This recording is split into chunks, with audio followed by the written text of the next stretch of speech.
I'm walking through like a antique home decor store, because sometimes when you're in love, that's what you do.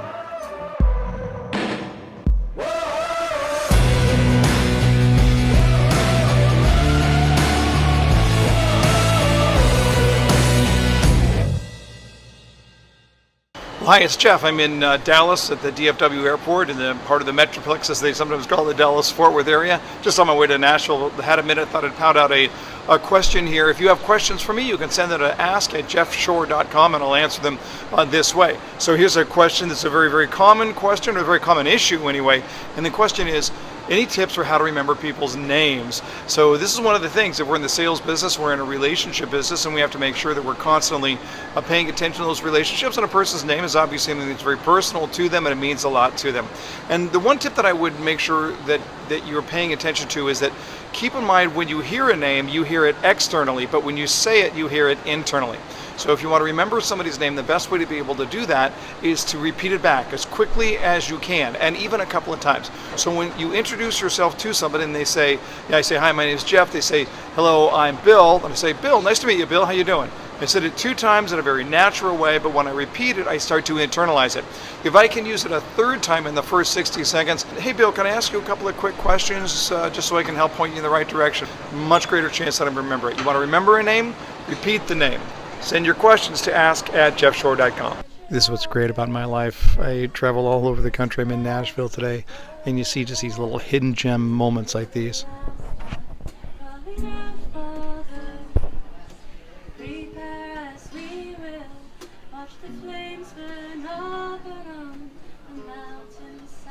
This is a question that I actually got today working with some sales professionals here in Nashville. And I wrote it down here. The question is, I was taught to compliment my customers as a way of building their confidence. I always feel like it comes off cheesy, any advice. This is something that we teach from time to time, the idea that you can build confidence in your customer's mind by complimenting them on the choices they make, complimenting them on their eye, complimenting them on their approach, whatever it happens to be. To the question of whether that comes off cheesy, I'm going to suggest that depends 100% on your authenticity. So if you're making up the compliment, it's going to come off cheesy. If you're doing it just to try and score points, it's going to come off cheesy. But if you're doing it for the purpose of confirming what you really are seeing, that is that this customer knows what they are doing, there's nothing cheesy about it at all. If it's not authentic, don't do it. But if it is something that's true and genuine, that will always raise the confidence level of your customer. One question that I thought was really interesting that came in just yesterday was the question, how do I know when to give up? How do I know in the sales process when it's time to just throw in the towel and call it a day? And I think what you really have to do is, if you're going to address this question, is you have to ask yourself whether or not you are still providing value. And that's really the key. You're not just good at what you do because you've got a sale to be made or a commission to be made. You're good at what you do because you provide value. So the question here is, do you still have something to offer the customer? And that's really where I would turn in regards to whether or not it's time to throw in the towel. If you're calling your customer just for the purpose of letting them know that you're still there, there's no benefit to them. There's nothing that's really going to help them. But if you've got good content, if you've got information that might help them be more effective, if you've got some way to make their life better, what point should you give up and throw in the towel?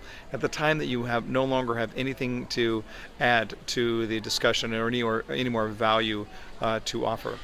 So I'm just wrapping up here in Scottsdale, but tomorrow I have to be in Toronto, which means, oh yes, the red eye, the lovely red eye. So I'm going to head to the airport now. I'm going to jump on a red eye, and I don't like it. And so I'm already preparing my mind for how I can make the best of that experience. It's never fun, it's never easy, but you know how it is. We always get to choose our own attitude. And so I choose not to be totally miserable. That's the best I can get for now. All right, so I'm in the Phoenix airport, and I've actually walked past this display here. Facebook, there they are. There's a video of Facebook. They're having fun. I've walked past this display several times, but I'm finally going to stop and actually try the virtual reality experience.